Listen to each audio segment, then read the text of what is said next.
वो जो भी इलाज करता या ऑपरेशन करता था, अंत में वह यही कहता कि यह परमेश्वर का अनुग्रह है। उसी ने चंगाई को संभव बनाया और ज्यादातर लोग उसे इसीलिए पसंद भी करते थे। उसकी क्लिनिक हमेशा भरी रहती। एक दिन एक नास्तिक उसके पास आया और उसने पूछा, डॉक्टर, आपने MBBS की पढ़ाई की है, लेकिन क्या आपको खुद पर भरोसा नहीं है? डॉक्टर ने जवाब दिया, मुझे खुद पर भरोसा है, लेकिन अंततः परमेश्वर के अनुग्रह के बिना मैं कुछ नहीं कर सकता। उस नास्तिक ने कहा, आप कहते हो परमेश्वर का अनुग्रह, पर क्या आपने उसे देखा है, सुना है, सूंघा है या महसूस किया है? इसके जवाब में डॉक्टर ने कहा, नहीं।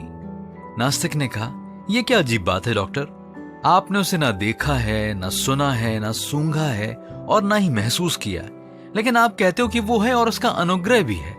क्या यह किसी भी कीमत पर विश्वसनीय है? इससे पहले कि डॉक्टर जवाब दे पाता, अटेंडर ने आकर बताया कि मरीज बढ़ गए हैं। डॉक्टर ने अपनी बातचीत को वहीं रोका और उस नास्तिक से कहा कि हम कभी फिर मिलेंगे इस विषय पर बातें करने के लिए। कुछ ही महीनों के बाद वही नास्तिक डॉक्टर के पास सीने में दर्द की शिकायत लेकर आया। डॉक्टर ने उससे पूछा, क्या आपने इस दर्द को अपनी आंखों से देखा है? नास्तिक ने कहा, नहीं।